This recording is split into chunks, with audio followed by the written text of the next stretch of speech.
আসসালামু আলাইকুম রহমতুল্লাহ। আমরা একটা প্রসিদ্ধ ঘটনা অনেক বক্তার মুখে শুনেছি, অনেক বইতেও পড়েছি যে ওমর রাদিয়াল্লাহু তাআলা আনহু বলেছেন যে আমার শাসনামলে ফোরাত নদীর তীরে একটি ছাগল বা একটি প্রাণীও যদি মারা যায় তাহলে আমি ভয় করি যে আল্লাহ তাআলা সেই প্রাণীর ব্যাপারেও আল্লাহ তাআলা আমাকে কি করবেন, জিজ্ঞাসা করবেন। এই কথাটা আমাদের মওদুদী সাহেবও নিয়ে এসেছেন খেলাফত রাজতন্ত্র বইয়ের ৬৮ পৃষ্ঠায়। রেওয়ায়তটা কি? রেওয়ায়তটা হচ্ছে এখানে যেভাবে দেওয়া আছে জের জবর, লাউ হালাকা হামালুন মিন ওয়ালাদি দনি দুয়াআন বিশাতি ইল ফুরাতি খশিতু আইয়াস আলানিল্লাহু। ফোরাত নদীর তীরে যদি একটি বকরির বাচ্চাও হারিয়ে যায় বা ধ্বংস হয় তবে আমার ভয় হয় আল্লাহ আমাকে সেজন্য জিজ্ঞাসাবাদ করবেন।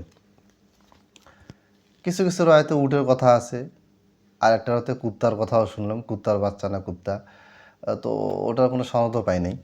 আচ্ছা, যাই হোক, মানে প্রাণী, একাধিক প্রাণীর কথা বিভিন্ন রায়তে আছে। মোট 5টা সনদ 4টা সনদ পাইছি।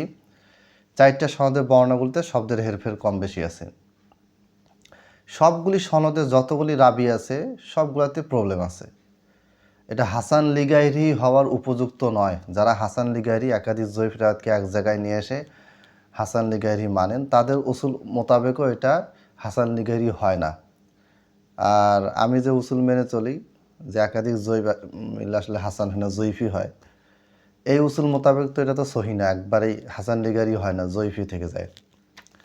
যতগুলি রাবি আছে তার মধ্যে একজন রাবি হচ্ছেন ওসামা বিন জায়েদ আল-লাইসি, অত্যন্ত দুর্বল একজন রাবি।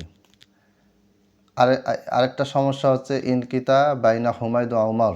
ওমর রাদিয়াল্লাহু তাআলা আনহু থেকে হুমায়দ বর্ণনা করেছেন। এই হুমায়দ ওমর রাদিয়াল্লাহু তাআলা আনহু সাক্ষাৎ পাননি, তার সাথে দেখা হয়নি, বর্ণনাও হাদিসও বর্ণনা করেননি, মানে শ্রবণ করেননি। এরপর ইমাম জুহরি, ইবনে শিহাব আজ-জুহরি মুদাল্লিস রাবি, তিনি এখানে তাদলিস করেছেন। তারপরে আরেকজন রাবি হচ্ছেন ইয়াহিয়া বিন আবদুল্লাহ, ইনি দুর্বল রাবি। এরপরে দাউদ বিন আলী বর্ণনা করেছেন। এই দাউদ বিন আলী ওমর রাদিয়াল্লাহু তাআলা আনহুকে পাননি, তার কাছ থেকে হাদিস শ্রবণ করেননি। এরপরে আরেকজন রাবি হচ্ছে ওয়াকিদি, যিনি একজন মাতরুক কাযাব রাবি।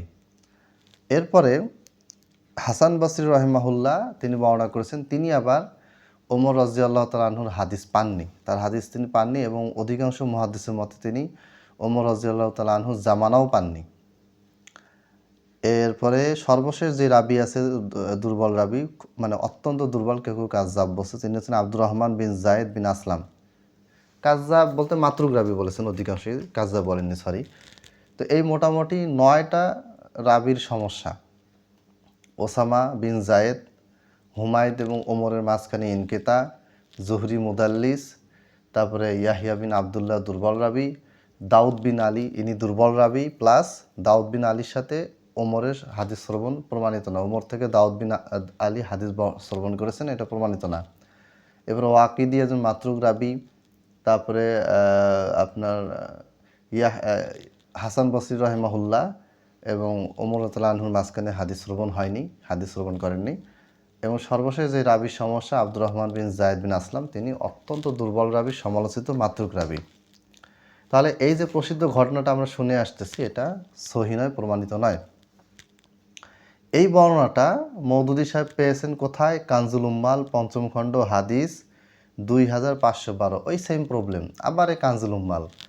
তো এই কিতাব, এই হাদিসটা আমি অনেকগুলি গ্রন্থে দেখেছি, মুসান্নাফে আব্দুর রাজ্জাক, তারপরে এরপরে আবু নুআইম হিলিয়াতুল আউলিয়া, একাধিক কিতাবে এটা আছে। আমি সবগুলি সনদ দেখছি আলহামদুলিল্লাহ। লিখিত আকারে যদি ভবিষ্যতে সময় পাই তাহলে লিখিত আকারে সবগুলি সনদ তুলে দেওয়া হবে। মৌখিকভাবে সবগুলি সনদের প্রবলেমগুলা, যে রাবিকে কেন্দ্র করে সমস্যা আছে, সেগুলি এক নজরে আমি বললাম। আলেম ওলামারা আপনারা যদি ঝামেলা বের করে চেক করেন ইনশাল্লাহ পেয়ে যাবেন।